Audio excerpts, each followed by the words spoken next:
वतीने सन्माननीय डीसीपी साहेब त्यांचं मी या ठिकाणी सहर्ष स्वागत करतो। आपल्या भागात पोलीस स्टेशन मंजूर झालेलं आहे। त्या पोलीस स्टेशन लक्ष्मीनगर पोलीस ठाण्याचं लवकरात लवकर या ठिकाणी कार्यरत व्हावे याचा पाठपुरावा आम्ही गेले अनेक दिवस करत आहोत। तर त्याला तुम्ही थोडंसं आज जाहीर केलं तर सर्व लक्ष्मीनगर वासियांना आनंदच होईल। हा जो भाग आहे हा झोपडपट्टीतला स्लम एरियातला खाणीतला भाग 1970-72 साली या ठिकाणी झोपडपट्टी या ठिकाणी निर्माण झाली। थोडंसं सांगतोय या ठिकाणी सर्व जाती धर्माचे पंथाचे लोक एका गुण्या गोविंदाने राहतात। अनेक हाल अपेक्षा करत या ठिकाणी आपल्या उदरनिर्वाहासाठी पडेल ते काम करून या भागात राहतात। गेली 40 वर्षे आम्ही या ठिकाणी पाहतोय कुठल्याही प्रकारचा अनुचित प्रकार होत नाही, पण झाले ते करणारे कोण असतात ही लोकही जाणतात। सांगण्याचं तात्पर्य एवढं या ठिकाणी वाढणारा जो क्राईम रेट आहे आणि त्याला आळा घालू शकतात फक्त तुमचे आपले पोलीस खातं, पण त्यांना फ्रीडम नाही। राजकीय पुढाऱ्यांचा दबाव, प्रस्थापितांचा दबाव आणि वाढती लोकसंख्या या ठिकाणी बेरोजगारीमुळे गुन्हेगारीमुळे व्यसनमुक्ती असे अनेक प्रकार या ठिकाणी होतात। पोलीस या ठिकाणी कमकुवत पडतात कारण का मॅनपॉवर कमी आहे। कर्मचारी इमानदारीने काम करतो त्याच्यावर दबाव होतो। मी एक साधा कार्यकर्ता म्हणून मी तुम्हाला सांगतो, मी कुणाला वैयक्तिक बोलत नाही, पण त्यांच्यावरही दबाव असतो। आणि साहेब तुमच्या माध्यमातून मी सांगू इच्छितो, मी ज्यावेळेस या ठिकाणी या चौकामध्ये 1986 पासून या ठिकाणी एकदम पाण्याचं टप्पं होतं, तेव्हापासून मी 57 वय आहे, मी या ठिकाणी काम करतोय। एवढा दबाव पोलिसांवरती कधी पाहिला नाही, पण ते काम करतात।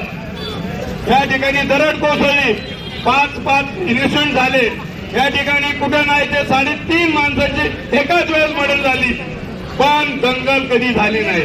हाच भाईचारा इथल्या सर्व बांधवांनी मित्र बांधवांनी सांभाळलेला आहे। कोरोनाची एवढी महामारी आली तरी एकजुटीने राहिले। नाकाला फडका बांधून बाहेर लोक थांबायची, गया आया, पण ही लोक एकजूट तुटली नाही।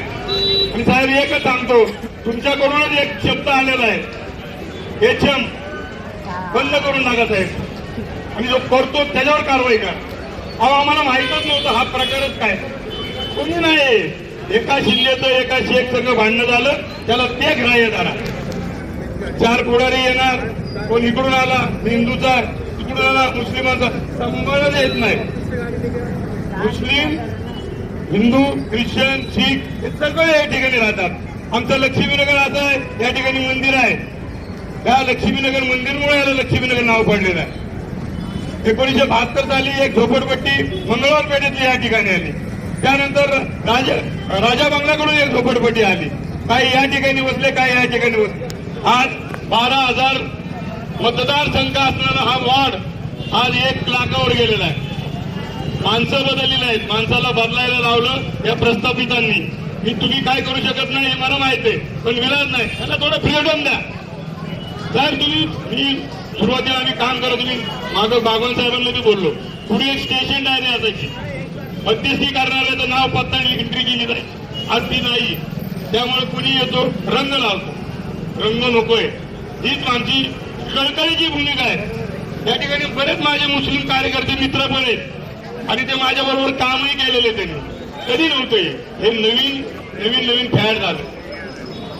मिळणाऱ्या या ठिकाणी त्यांना थोडंसं फ्रीडम द्या साहेब। आणि आमची एक विनंती आहे, पोलीस स्टेशन लवकरात लवकर करा, सर्व सरळ होतो, आणि एक छोटंसं कॉम्बिंग ऑपरेशन करा।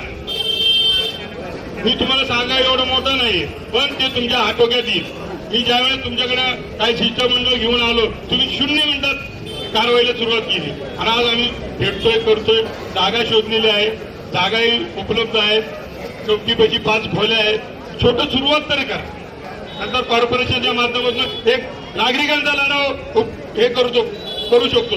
आणि लक्ष्मीनगर माणसाला इथल्या लोकांना माहिती आहे दीपक शिंदे हा नागरिकांचा लढा उभा करू शकतो कायदा आणि सुव्यवस्थेसाठी. दुसरी गोष्ट क्राईम रेट कमी करण्यासाठी, गुन्हेगारी मुक्त करण्यासाठी आणि व्यसनमुक्त तरुण यंदा मुक्त करण्यासाठी काम करेल. निवडणुकीचा हा विषय नाही.